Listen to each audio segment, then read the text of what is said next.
నమస్తే friends, KS సిడ్స్కి స్వాగతం. నేను మీ సౌజన్య. ఈరోజు మనం దాల్ కిచడీ చేయటం చూద్దామండి. చాలా తక్కువ ఇంగ్రీడియంట్స్తో టేస్టీగా చేసుకోవచ్చు. లంచ్ బాక్స్లో పెడితే పిల్లలు ఇష్టంగా తింటారండి. ప్రయాణాలు అప్పుడు చేసుకోవచ్చు, పిక్నిక్ ప్లాన్ చేసినప్పుడు చేసుకోవచ్చు. అసలు ఇందులో వేసే మసాలా వాసనకి కడుపు నిండుతుందండి. అంత మంచి వాసనే కాదండి, రుచి కూడా అద్భుతమే. మరి లేట్ చేయకుండా ప్రాసెస్ స్టార్ట్ చేసేద్దామా? ముందుగా బౌల్లో 2 కప్పులు బియ్యం తీసుకోవాలి. బియ్యంతో పాటు 1/2 కప్పు కందిపప్పు తీసుకోవాలి. కందిపప్పు ఎక్కువ వేయాల్సిన అవసరం లేదండి, 1/2 కప్పు తీసుకుంటే సరిపోతుంది. 2 కప్పులు బియ్యానికి 1/2 కప్పు కందిపప్పు తీసుకోవాలి. నీళ్లు పోసి శుభ్రంగా 3-4 సార్లు కడగాలి. బియ్యంలో ఉన్న స్టార్చ్ అంతా పోయే వరకు బాగా కడగాలండి. బియ్యాన్ని శుభ్రంగా క్లీన్ చేస్తే గంజి ఏర్పడకుండా అన్నం పొడి పొడిలాడుతుంది. బియ్యం కడిగాక మునిగే వరకు నీళ్లు పోసుకొని పక్కనుంచాలి. మనం మసాలా ప్రిపేర్ చేసుకొని ఉల్లిపాయ వేయించేలోపు బియ్యం నానతాయండి.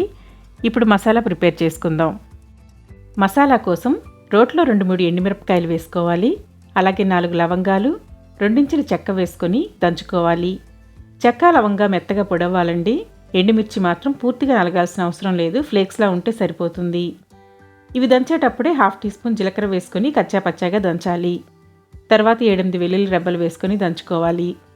మరీ మెత్తగా పేస్ట్ అవ్వాల్సిన అవసరం లేదండి, కచ్చాపచ్చాగా దంచితే సరిపోతుంది.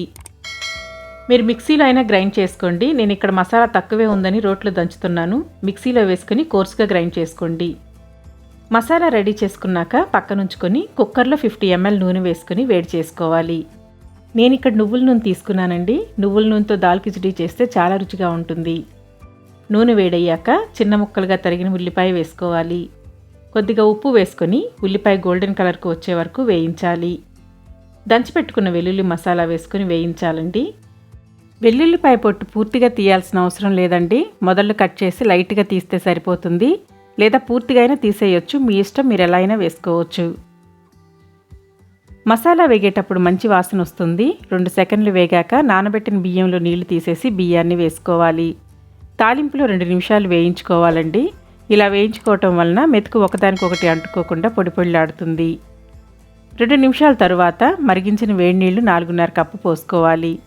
2 కప్పుల బియ్యం, 1/2 కప్పు కందిపప్పు తీసుకున్నాం కదా, మొత్తం 2.25 కప్పు తీసుకున్నామండి. దానికి డబల్ వాటర్ పోసుకోవాలి. వేడి నీళ్ళు పోసుకుంటే ప్రాసెస్ త్వరగా అవుతుంది, అన్నం బాగుంటుంది.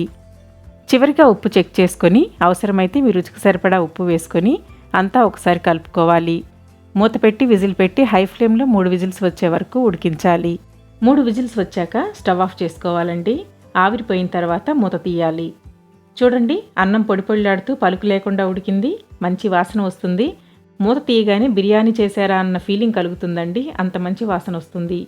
రుచి కూడా చాలా బాగుంటుందండి. అందరు ఇష్టపడి తింటారు. వీడియో నచ్చిందా అండి? నచ్చితే ట్రై చేసి కామెంట్ ద్వారా మీ అభిప్రాయాన్ని తెలియచేయండి. లైక్ చేసి తెలిసిన వారందరికీ షేర్ చేసి సపోర్ట్ చేయండి ఫ్రెండ్స్. ఇంకా సబ్స్క్రైబ్ చేయకపోతే ప్లీజ్ సబ్స్క్రైబ్ చేసి పక్కన ఉన్న బెల్ని ప్రెస్ చేసి ఆల్ని సెలెక్ట్ చేయండి. నేను పోస్ట్ చేసే ప్రతి వీడియో నోటిఫికేషన్ మీకు రెగ్యులర్గా వస్తుంది. Thank you for watching.